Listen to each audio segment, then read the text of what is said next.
It's the official Fangoria butt plug. Here it is. Your first MONSTERPALOOZA. You're the star of the show. What keeps you? Don't say that too loud. Kane Hodder's around this. It'll choke me out. I mean, you could be relaxing on your yacht. What brought you here? Listen, I'm always working, and it's great to do the cons here and in Europe and in Asia, because I always have something coming out, you know, and it's a great chance for me to promote it with the fans and to see the fans. It's great fun to see, and this, you know, you guys, this show, I can't tell you the incredible memorabilia I've seen. I just saw some phenomenal Turkish posters of Heather and I saw an unbelievable opening day Paris Nightmare 6 3D poster of Freddy, and it's me camping around in the makeup and the sweater with the 3D glasses on. I know there's two versions. One, I'm doing kind of a Bob Fosse pose, and the other one, it's just a straight-on shot of me without the hat on. But they're really rare, and you know, as a collector, all the 3D stuff is going through the roof now. So any of you guys have your old Vincent Price 3D posters, you should have them reevaluated or get some UV glass on them. But it's great because I love being able to talk to the fans and promote stuff. Some stuff falls through the cracks, some stuff gets rediscovered and achieves a kind of cult status. I had a great movie in 2015 that I'm really proud of called The Last Showing, with Finn Jones from Iron Fist and Emily Barrington from Humans. Yeah, and you did a British accent in there as a projectionist. Well, I gained weight and I shaved and I got a real ratty little mustache going, and I sort of channeled Richard Attenborough from Seance on a Wet Afternoon. But the director's terrific. It's got a lot of homage to Brian De Palma in it, early Brian De Palma. But I've been able to like kind of hype that, and coming out this year, Midnight Man with Lin Shaye.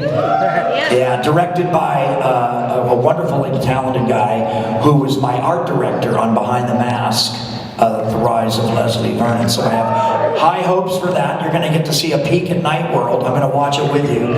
All I've done is some looping on that, and now I'm finally allowed, and this is the true exclusive for MONSTERPALOOZA. I've been like under lock and key. For the last year, I've been working on an insane game. And I have a couple of games out, as you know, but this one, now you guys know that I've done a lot at Warner Brothers. I did V at Warner Brothers. I've done a bunch of movies there.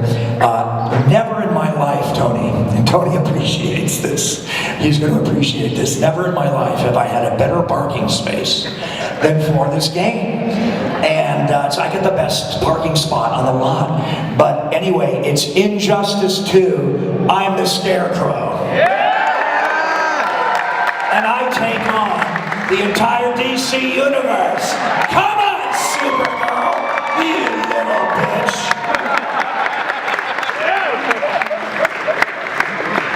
Well, you've done a ton of voiceover work over the years. That's an easy gig. You show up in your slippers and pajamas. It's unbelievable, and they're all clustered together. You know, most of them are in Studio City. And there's like great little secret restaurants, little sushi bars, and there's that great deli near there. So I can either stay with my agent who lives there, so I can stay for free, or I go up and I stay in that old Sportsman's Lodge. And I stay in the back part, because where all the old cowboy actors hang out. But it's the best pool in LA. So it's really fun. The last time I was there, I was doing my laps, trying to suck in my gut, and Jennifer Rubin was there, you know? So I saw Jennifer Rubin from Nightmare 4, yeah. A second ago, you mentioned the rise of Leslie Vernon. There's been talk about a sequel finally happening. Have you heard? Well, the sequel script is incredible, and they've got me and Scott Wilson promised.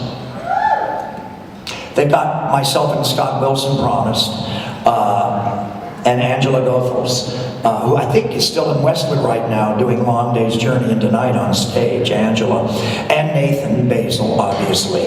And, but that will be, for you guys, that will be a gesture of love, the movie. What we really want to do is a graphic novel, and then an Indiegogo fundraiser to support our pitching. We're all going to be pitching it as a series. And it will really highlight Angela as a kind of 30-something Buffy training survivor girls, because there's been, unlike the zombie apocalypse, in our world, in our universe, there's been a recurring of famous serial killers coming back to the fore. We'll probably have to guest star with Kane Hodder. Well, the reputation for Nightmare 2 is starting to grow in recent years. At first, when it came out, it was pretty much maligned. But now this whole subtext that's been bandied about, when you were shooting it, was that relevant at all? Yeah, and you know, some people are in denial about this, but we always played the fact that these kids grew up together, these buddies, and you know, there's that really fine line in friendship when you're young and full of hormones. You know, they explore that in that great Malcolm McDowell movie, If.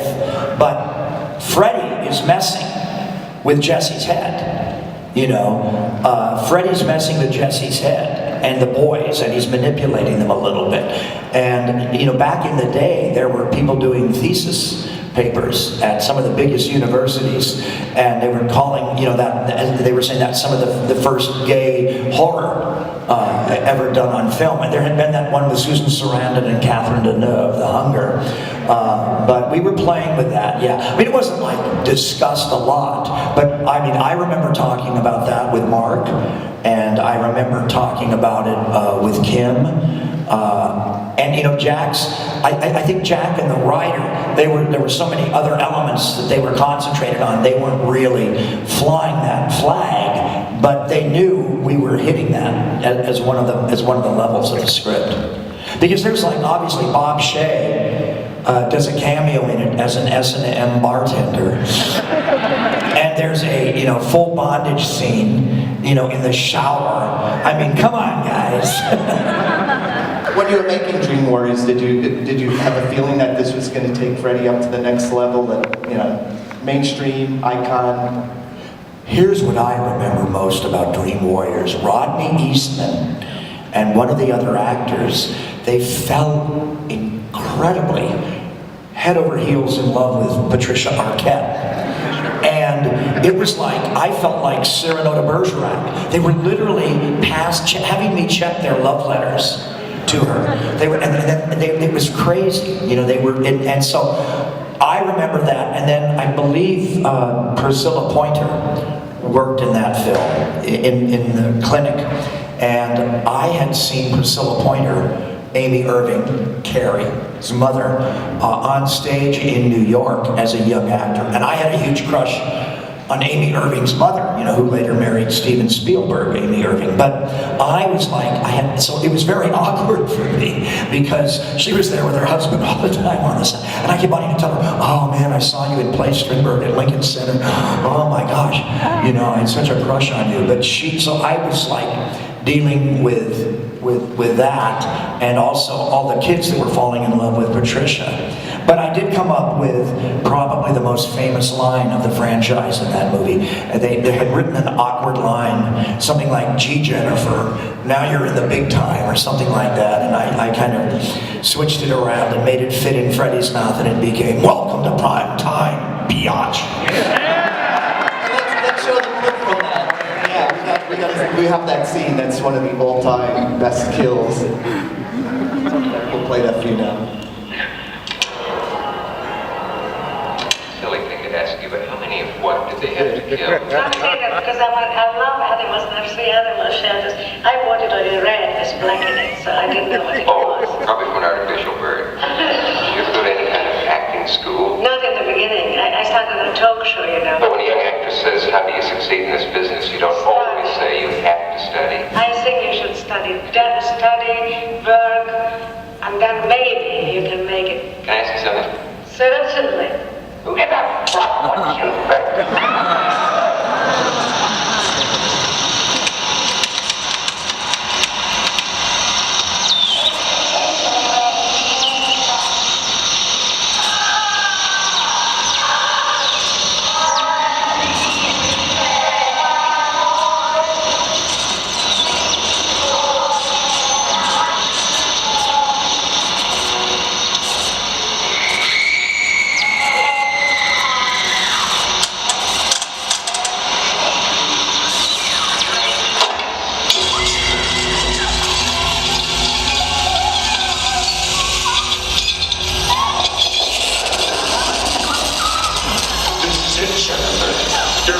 Well,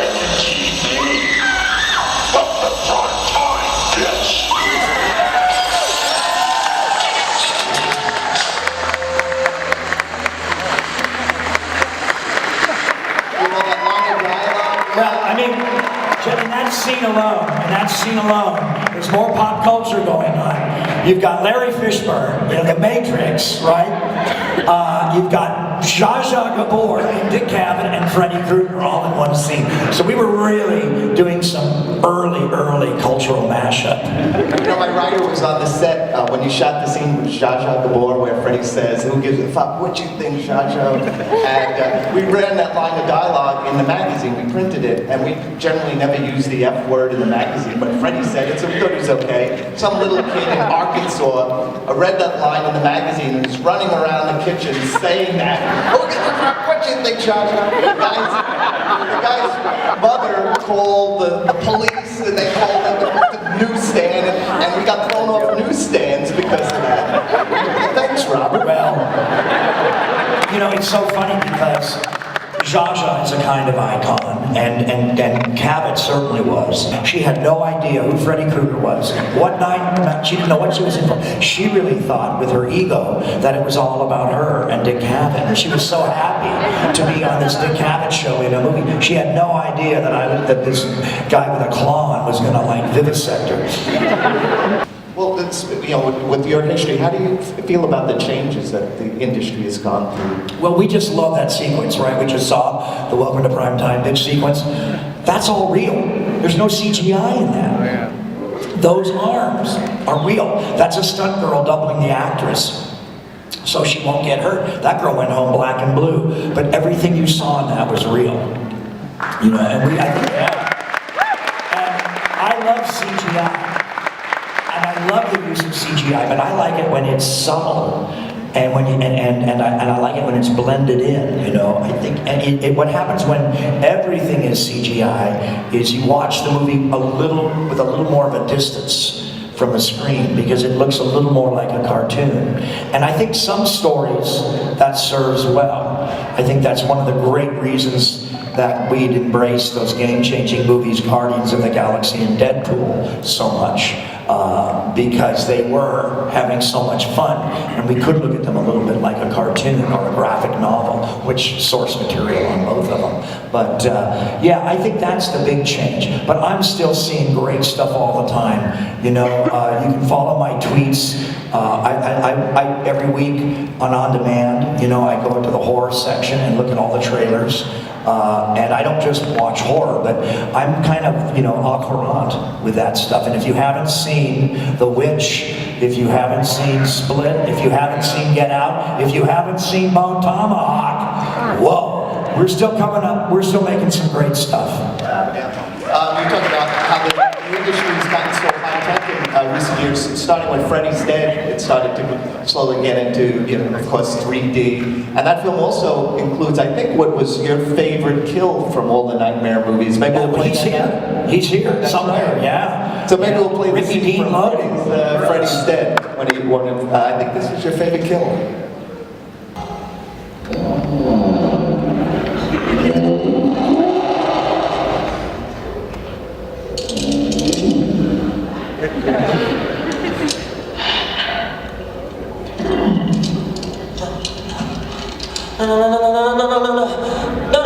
No, please!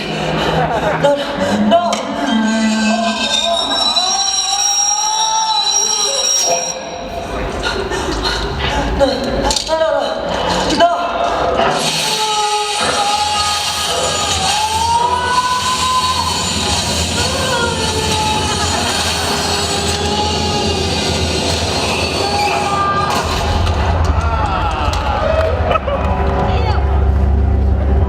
Nice hearing from you, Carlos. But yeah, that's what I love is, you know, that's a real politically incorrect sequence, you know, and I hate the fact, and I know many, and I don't even know what the politically correct term is anymore. I don't think it's disabled anymore. Special needs actors. Gosh, I work with actors that are you know, in wheelchairs and or you know, have problems with their sight, and they don't just want to play goody-goody people all the time. They don't just have to be the good guy, or the nice guy, or the saint, or the martyr. They want to be bad guys and villains as well. And I love the political correctness of that, or political incorrectness of that. Freddy's an equal opportunity serial killer. He doesn't care if you got a hearing aid, he'll get you. Hey, would you folks like to ask some questions? I don't have to hog this mic for the full hour. You guys got some good Robin Englund questions? Don't be shy. Yeah, guy standing against the wall. What's your favorite kill? Well, that's my favorite Freddy kill. Yeah, I mean, you know, it's kind of fun, you know, dragging Johnny Depp down into that bed too. That's my favorite one, just because of all the ramifications for it. I had a great kill in 4 with Kenny Sagos, but they put a Freddy punchline on the end of it. When we did it dark, it was really, I gave him sort of the kiss of death. And there was a shot between the legs of Jacques Heitken's wife. She's the camera girl, first assistant camera on the original Nightmare. And Wes wanted a point of view shot of Tina's last moments alive while I was dragging her on the ceiling. And so we took the jeans off of Amy and we put some of the blood from Amanda Wiss, Tina, on her legs. And she held the camera and I pulled her and dragged her around the ceiling. And at the end I had a lot of the blood gel makeup from David Miller on my claws. But I looked at it, it looked kind of like a cobweb, and I slowly blew her a kiss of death with the claws, and it actually formed a blood bubble. It kind of came away. It was so hardcore that Wes used that. Because you were like, literally the shot is between a girl's legs with blood on it. Like you're in the gynecological stirrups. And Wes used that sequence to get his way with all of the stuff he wanted to get in the movie. So he led the censors to believe that he was really going to use that, and that's how he got all the other stuff in the movie. The person on the left there? Go ahead. Hey, Tony. Hey! Robert, good to see you again. My question was, how was it working with Tim Sullivan on 2001 Maniac? How was it working with Tim Sullivan on 2001? Tim Sullivan, yeah. Well, you know, Tim had been one of Michael DeLuca's interns at New Line. You know, Michael DeLuca practically runs the town now. He just produced the Oscars. And Michael was working at New Line then, and one of his interns was Tim Sullivan. And Tim used to hang around, I think it was part 4, Nightmare 4, the Rennie Harlan film. And he told me back then, I'm writing a script for you. If I do, will you do it? And I told him, yeah. He was a great guy, a real fan. And at that time, he was ahead of, and Tony will attest to this, I think. Tony was in this world a bit, but he was sort of ahead of the curve with Action Figure magazine. Yeah, that was his first love. Oh, Tim, but then Tim wrote 2001 Maniacs for me. That character was written for me, and he wrote the part for Lynn Shay as well. And so it was really fun working with Tim. But you know, our original set was out in Santa Clarita, and it burned down. So we had to move at the last second all the way to Georgia. And I think it actually helped the movie, because that was a real period town we shot in. Yeah. But again, because of that move, we were really on a deadline. So we were working real hard, and we spent a lot of our money moving everybody to Georgia. Yeah, we have a question in the front over here. Go ahead. Robert, what was it like working with Johnny Depp? What was You know, I get asked this a lot. People think I like hanging out with Johnny in Paris or something. I wish I was. No, Johnny was a sweetheart, and you know, he was the boy. Back then, he was the boy you bring home to mom, like the girl you bring home to mom. He was polite, called me sir, called everybody man, but he had the best hair in the world. He had like Elvis hair. That he was into rockabilly, and he just had the best hair, and he dressed kind of rockabilly all the time. Stovepipe black Levi's with rockabilly boots with pointy toes. buttoned his collar up a lot to the top. And that, you know, those shirts that Kramer wore on Seinfeld, a lot of those are actually kind of CW, country western, short sleeve, rockabilly shirts. And Johnny used to wear those, and he was real polite. And one day we got just sick of the peanut butter and jelly craft service, you know, little cocktail weenies and Cheetos. And I think it was Johnny and I'm trying to think who else went with us, Nick Corey. We all went across the street. There was a Thai restaurant across Cahuenga. And you know, by now we were 5 or 6 weeks into the movie, and everybody was used to hanging out with me in the makeup. It wasn't a big deal. I'm Robert, right? And I'm not Freddie. And we went into the place, and I had the hat on, and I had the makeup on, but it was a dark Thai restaurant, and we ordered, and I was facing a door to the kitchen that had one of those portholes in it, kitchen doors with portholes. And I'm sitting there, and it's kind of dark. Well, the double doors get swing open, and this 90-year-old, God love him, probably fresh off the boat, Vietnamese immigrant comes through the door with a full tray of Thai food, pot stickers for me and my men. And he saw me, and he lost the whole tray, all the food. He slipped like he was on a banana peel. I felt terrible. Ran back in the kitchen. I think he's still running.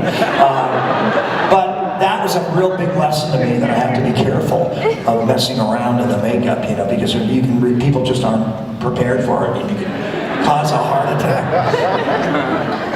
Okay, question in the back on the right. Yeah, go ahead and shout it out. Have you ever made love in full Freddy makeup? No, but I've been made love too. You know what I mean? Okay, on the left in the back, by the aisle. Yep, you. Go ahead. And Freddy, Jason Goes to Hell, Freddy's Glove grabs Jason's mask. Became a movie. Awesome. Freddy's Gloves and Evil Dead. And in the series, any possibility of that could happen, or would you want that to happen? Evil Dead. We almost made Freddy versus Jason versus Ash. And it's an interesting story, you know. I'm a little upset. I mean, just on an economic level, we left a lot of money on the table. They wanted to do the remake. They wanted to reboot the franchise because Freddy vs. Jason was such a huge hit. But Sam Raimi then was absolutely the god, the king of Hollywood in movies because of the first Spider-Man. Huge success. Sam and some other people proposed that they do Freddy vs. Jason vs. Ash.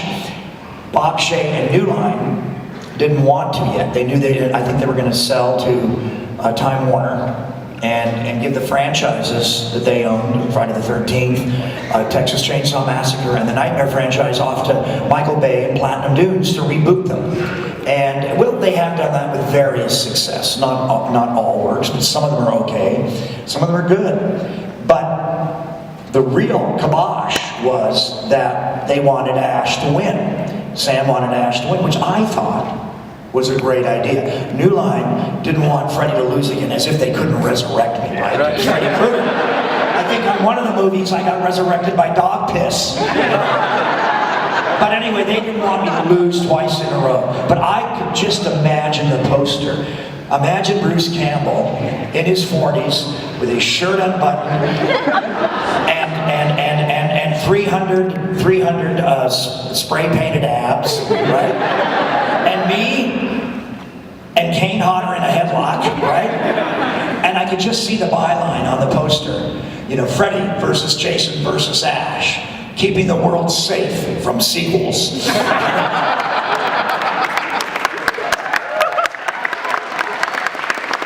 the way in the back on the right, with the Freddy glove.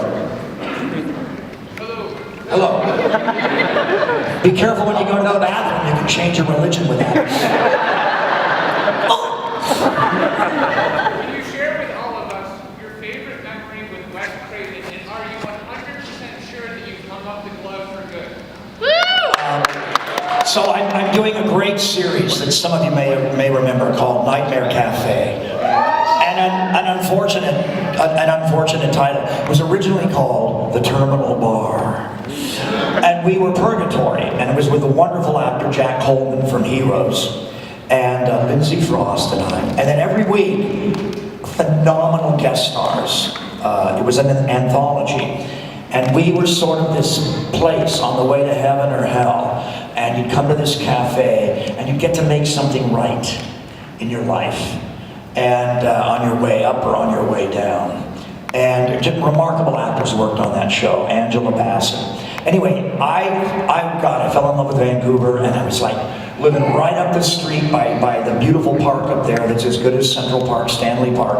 You know, right down the street was Katie Lang's bar, you know, and they would lock the door at 2 in the morning, and you could drink martinis all night, and Katie Lang would sing. It was great, and I had this phenomenal apartment with my wife and my dog. And so I'd scored the best apartment. I was always hosting little dinner parties. So here it is. It's 11:45 on a Saturday night.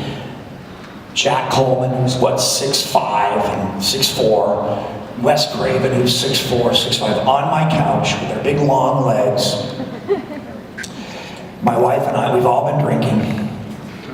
And on Saturday Night Live comes the Head Wound Harry sketch with Dana Carvey.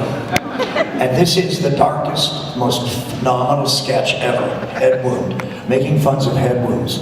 And there's a dog in the sketch, and the dog can't stop licking the head wound because it's got makeup on it, it's sugary. And Wes starts to laugh, and Jack starts to laugh off the couch.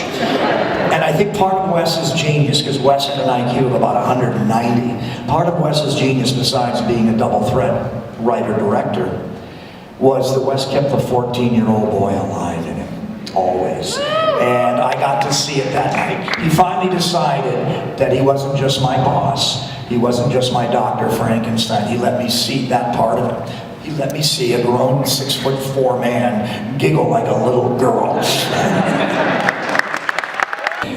You know, if you go into the lunch hour on a movie set, everybody gets more money because your time schedule's been violated. It's called a meal penalty.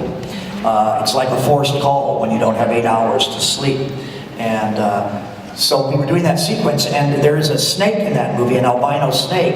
But then in those other shots, they had these eels that they painted white, because they didn't want the kid to work with a snake. And that sequence took forever to do, and we had, you know, we were going to go into lunch, and Wes said, "We got to get this shot, or it's going to be an eel penalty." Wes! That's the 14-year-old kid, though. You couldn't suppress it. All right, we have a couple more questions. Yeah, over here. No, but the first glove was really heavy.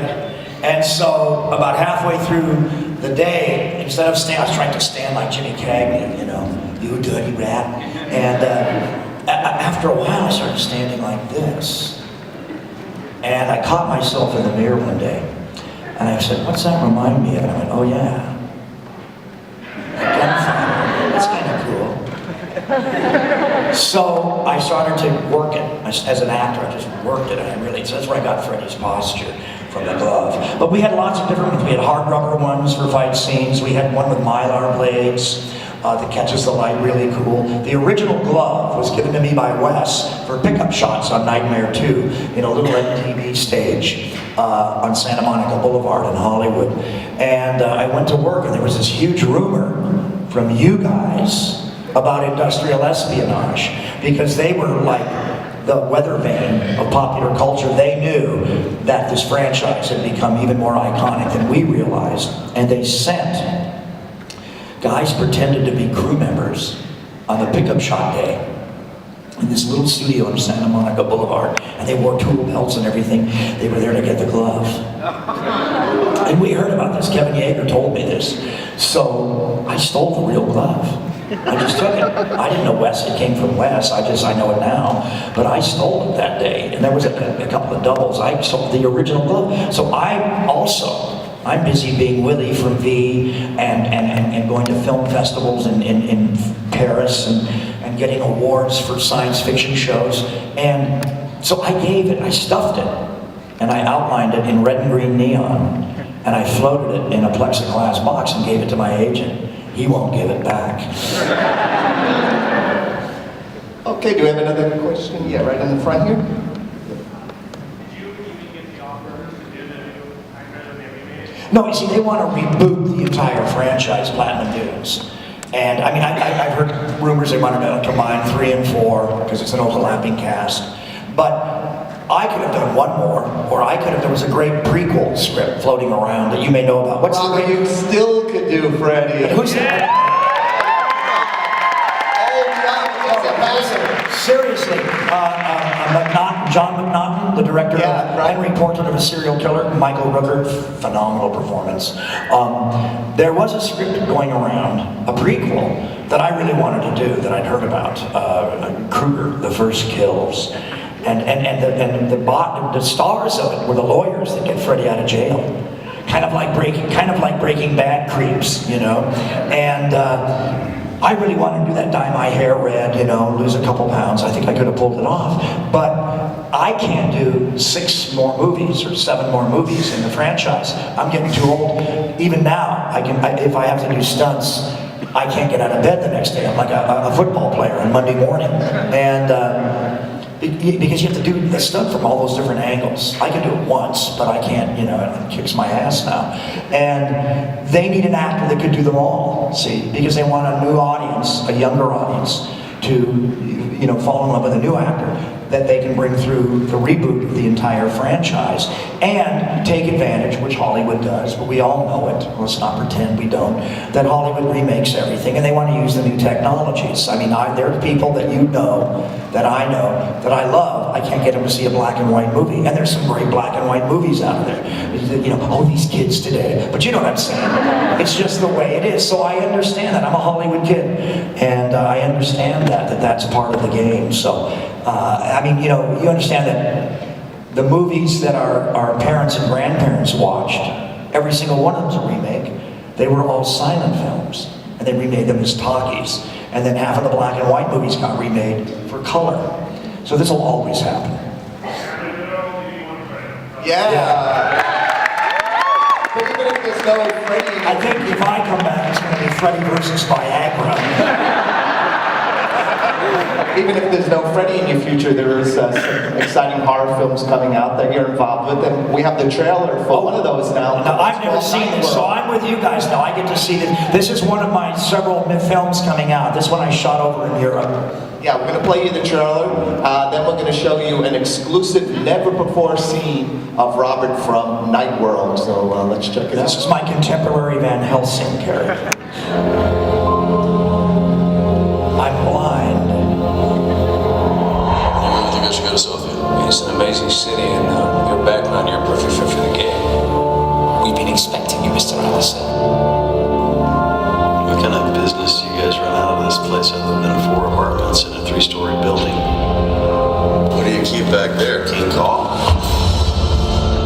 As if you even get the slightest inkling of something strange. Use this, and someone will answer you and instruct you what to do. What are you doing? What kind of work do you do over there? I never see anybody going or coming from that place. I have a bad feeling about this place. These people are hiding something from me. Hello? I did what you are doing now. Until my eyesight was taken from me. Do not go into the hangar alone. This place is so cool. Who is she? It's my wife. My late wife. They believe in the afterlife.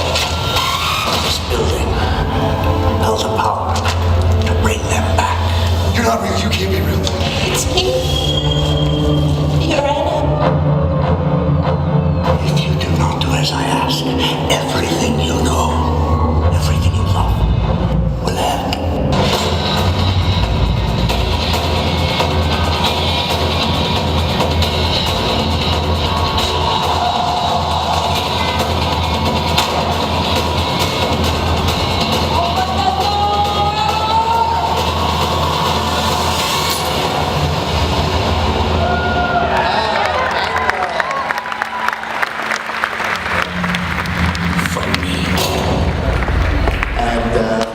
seven doors to purgatory throughout the world, and each one is managed by an old family. And one of the doors, the seal is broken. And guess who comes out of retirement to save the day? We have one of those scenes we're going to show you now. Again, this is an exclusive MONSTERPALOOZA clip from Night World, so let's check it out.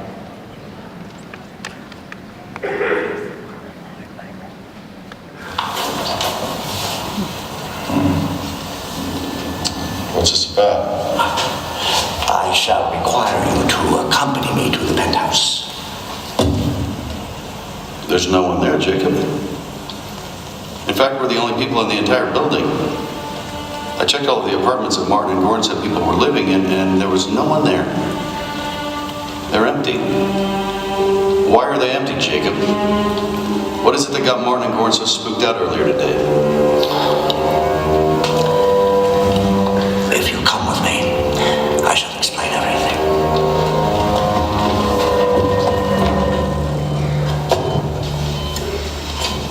There's nothing to be afraid of here.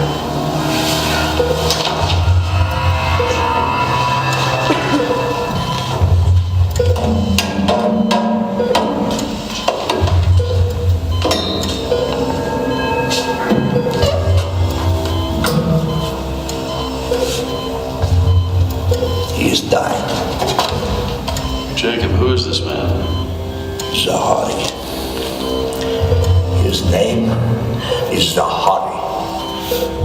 The architect? If this is Zahari, that would make him like 150 years old, give or take. You don't really expect me to believe that this is the guy that built the building, do you? Come on, Jacob. Young man, I am going to need you to help me stop what I fear is about to occur here. How can I help you stop something? I don't even understand what you're saying. Do you believe in the afterlife, Red? All right, let's give it up for Night World. Again, no CGI. The guy in the bed, 102. Really? Yeah. And no one told me. So on my first rehearsal, you know, I'm protecting my space. I'm an actor, right? And got me all the way to goddamn Romania. And I've got to like state my claim here. And I sit down on the bed, you know, because I'm blind and I have to feel for him. And I hear, ooh. I was 100 years old. No one told me. It was fragile. Oh my God. It intimidated me for the rest of the day. What kind of prep work did you do for this film? You play a blind man, you have some kind of Eastern European accent going on? Yeah, I did what they call Mittel European. And you can actually, what I do is, I'll go to a bar, like when I did my southern accents, I'll go to a bar in Georgia or Alabama or Kentucky, and I'll just order in what I hear. Just the accent that I hear. And if nobody beats me up or yells at me, I figure it works. And the same thing there. You'll ask somebody, do you speak English? And somebody will say, yeah, I speak English. And so I'll just do them doing English, you know, with whatever, however they form the words. But I figured that that character, possibly from Vienna. And what about the blind stuff? No, I just had these great glasses. I found these great glasses. So they took away my peripheral. And so what I do is I rehearse with my eyes closed. And I find what to do. And then you just repeat it. Then I have, you know, I have to have them open a little bit. But blind people have their eyes open, so it's okay. But that's I rehearse with I do my rehearsal with my eyes closed and bang into stuff. And then I say, ooh, that'll work. Keep that, you know. And we have time for just a couple more questions. This person right here. How much do you identify with Freddie? How much do you identify with Jacob? Well, you know, you rarely identify with characters. I mean, the Freddie in me is like the Freddie that's in all of us, you know, when you're in traffic, you know, and somebody cuts you off, you know, that's sort of tapping into it. I found a kind of truth and anger in Freddie, and I'm going to bore some of you here because you've heard this story before, but about a week into Nightmare on Elm Street, 1984, early summer, hot spell, and I'm in before anybody because I got to get the makeup on, and I've been working since 5 in the morning, and now it's like around 9 or 10, and I'm going in for a touch-up. and it's the old I Love Lucy, Desilu makeup room on Cahuenga at Renmar Studios. And it's the old barber chairs and the big mirrors with all of the bulbs around them. And I'm getting touched up, and you know, I'm tired, and I'm getting used to this rhythm with the makeup, and then a full day, and then taking the makeup off. And in waltzes Heather Langenkamp and Johnny Depp, and they plop down in their beautiful padded barber's chairs, and they tilt them back, and they're arguably the two most beautiful young people in the world at this moment of time. You know, Johnny's baby face Elvis, and Heather looks like what you wanted Brooke Shields to look like. Not putting down Brooke Shields, but Brooke Shields is model tall. Brooke's a big girl, she's a model. Heather is bite-sized, you can take her anywhere, put her in your pocket. Munch her like an apple. Heather, good dancer, you don't look short. And they're sitting there, and they're like dewy, and they have the most perfect skin, and their eyelashes come out to here. Well, they put makeup on them. I want to say, you goddamn it, they don't need makeup. Look at these kids. Now, the makeup lady gives them both little tiny plastic fans to keep them cool. I'm sitting next to them, and Dave Miller's got some crusty brush with snot on it, and he's poking me with Vaseline and KY jelly to make my pussy wounds shine. And I'm thinking, Robert, oh my God, you're 30 years old. You're starring in a TV show. Did you do the wrong thing by picking this movie? I mean, look at these two. And I looked over and I envied them. I envied them their youth and their beauty and their whole careers ahead of them. And I went, wait a minute. I can use that. What does Freddy do? He kills children. He kills youth. He's killing the future. I can use my envy of them, and that's an actor's trick. So I just have to remember that. Like, and I can be ornery, and I can be Freddy. And that was my doorway into Freddy. With the guy you just saw in those trailers, you know, I was worried about the blind thing. I thought, you know what? I know people that are blind. I have relatives that are blind, and they don't crash around like, you know, it's not like 3 blind mice all the time with them. They can be pretty normal most of the time. They acclimate differently. Their hearing is more attuned, so they do tend to almost rotate a little bit like a big speaker, what do you call it, a disc in the desert that's listening to outer space, or Stevie Wonder. But you know what I mean? And that's like the only affectation I chose to do. But I had to find who this guy was and this family, and I wanted there to be a sense of old European about him, and that was the door I used there. But they're not comparable. You know, a lot of times actors work from the inside out. A lot of times we work from the outside in. Sometimes you can see it in your mind's eye on the page. Sometimes you have a lot of problems with a part, and then you have to go back to all those things you were taught over the years that might help you find the character. A lot of times, the trick to playing a character is listening to what other people say about him in the script. All right, folks, we're out of time. Let's give it up for the one and only Robert Englund.